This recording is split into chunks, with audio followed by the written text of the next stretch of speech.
Мордовияның төп икътисадчысы, республиканың атказанган эшмәкәре, биредә беренче акционерлык җәмгыяте төзүче, Аксакаллар шурасы рәисе, татар халкының милли мәдәни үсешендә зур өлеш кертүе өчен Бөтендөнья татар конгрессы премиясе лауреаты. Заманында Мордовия югары советы депутаты һәм республика башлыгы киңәшчесе дә була. Саны китсәң, бер көн җитмәс иде. Мин тормышымда кемгә дә ышанмыйм, үземә генә. Шулай итеп, һәрбер кеше үзенә ышанса, үзен тотса, кемгә ышанырга кирәкми, кемгә ярдәм кирәкми. Ярдәм итәргә блогым, ятимнәргә, инвалидларга, Абдуллаев 2000 елны, когда депутатом не стал, думал, значит, создал фонд благотворительный, семьям белән, улым, кызым, мин исәю. Надо делиться, ярдәм итәргә. Алла биргән. Килдек, китәбез дә шулай ук. Безнең алып китмәсен. Барысында үз куллары һәм тырышлыгы белән булдыра ул. 1941 елда Ләмбрә районы Аксен авылында туа.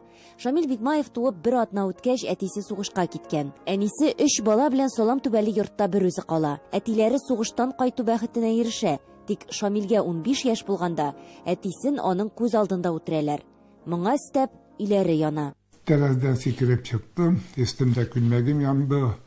Балалар чыктылар, нәни чыкты. Бер нәрсә калмады. Янды. И вот ул 12 июньдә иде, 57 елны. Иртә белән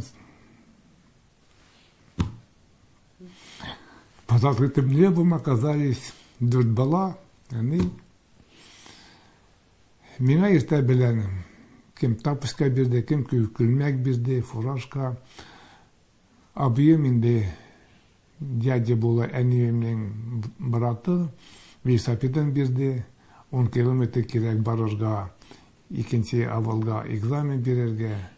Янгын булганнан соң икенче көндә имтихан бирәсе бар. Бер малай җилкәсенә никадәр авырлык төшә. Ул бик яхшы укыган, тик булган хәлләр эзсез узмый. Имтиханда билет ала да, тик торганда станциягә чаба. Физик укытучысы аны рельслардан табып алып кайта. 16 яшендә инде Шамил Бикмаев колхозга эшкә дә чыга. Шул вакыттан бирле бер туктаусыз хезмәт итә ул. 1 елдан вербовка белән Себергә урман кисәргә алып китәләр.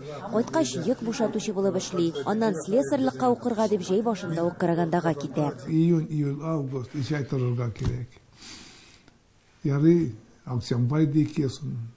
1 ай тордым, машалам. Курткамны саттым чыгып базарга. Аж юк. И вот шел в Корсявин, я шиптәрсем, оно бесплатно шотлары на гособеспечение. Она никмәк китерә демигә казачырак. Урлаган минде, сораган да белмим инде. Ачлыктан тилмергән малай эшкә керергә була. 17 яшь, шахтага алмыйлар. Мәдәният сараена бара. Шамил Бикмаев бүгенгедәй хәтерли. Анда аны Надя исемле вахтер ашата. Бу бурычны киләчәктә кайтарырга сүз бирә ул.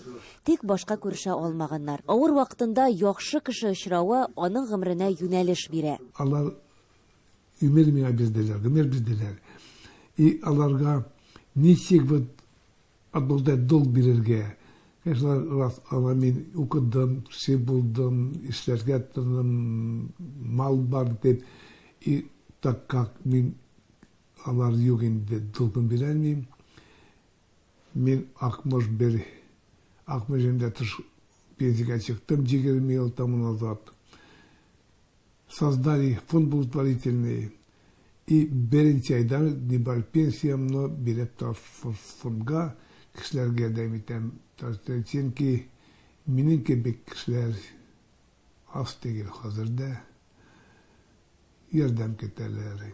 Үз вакытында хәтта кадак турайтучы да булырга туры килә. Аннан Саранскига слесарь булып кайта. Слесарем эшләдем, техник-конструктор, механик, мастер цеха, старший инженер, конструктор, механик цеха, замглав мехзавода, начальник цеха, главный механик завода, потом начальник строемонтажного управления, аннан да кооперация монтажная. Вот что минем непрерывным стажом бер туктамыйча эшләдем. Бер туктамый эшли һәм бер туктамый укый ул. Казанда, Мордовияда, Мәскәүдә белем алган, аспирантура тәмамлаган. Нинди генә проблемам булмаса да, әйдәмне күрмиләр. Хатыным кайсанда көргәне юк, мені унывающим. Сложные вопросы в производстве, бег сложные. Никогда. У меня все хорошо. Все нормально. Хатыны белән 60 елга якын бергә, кызлары һәм уллары бар. Заводта эшләгәндә танышалар. Administratorem эшләдем, ул изолировщицада. Безгә 20 яшьләр. И bir yıldan sonra üzerine назначил свидание üzerine. Только 62 yılına 17 апрельда свидание назначил. Да, она мучилась, я мучилась, я не знаю. И вот 17 апрельда свидание ясадык беренчегә. И вот этот 1 августа расписались. С Шамилем на заводе встретились, я уже о нем много слышала, знала, и он мне заочно нравился. А уж когда пришел на завод, и я узнала, что Шамиль Бикмаев, аксенский парень, он мне очень понравился. Ул бөтен кешегә ярдәм итәдер, аланнарын яратып торадыр, онукларын яратадыр. Вообще да, бик яхшы кеше. Шандый кешеләр күбрәк булсайды, дөньяда үнгә булыр иде. Бер нәрсәгә дә үкенмим, тик кайбер мизгелләрдә үз-үземне тотышымны гына үзгәртер идем ди. Кызулыгы, хисләргә бирелүе, туры сүзлелеге еш зыян сала. Бик авыр торышка дөрес юл белән бен тормышта. Особенно вот бессоветский вакыт торганда совет партия система шундый иде. Он так күбесе яхшы иде, 80% яхшы кешеләр иде, программы. Но система была такая подхалимниче торырга, какие-то игры. Мен статьяларда бен, а мы, я тем более стал механик, вот руководитель моторного управления стоит, и всегда им надо крепкие слова даже. У нас так, да, нет. Мордовия югары советында депутат булганда да хезмәт хакының 25%-ын физик мөмкинлекләре шиклеләргә биреп барган ул.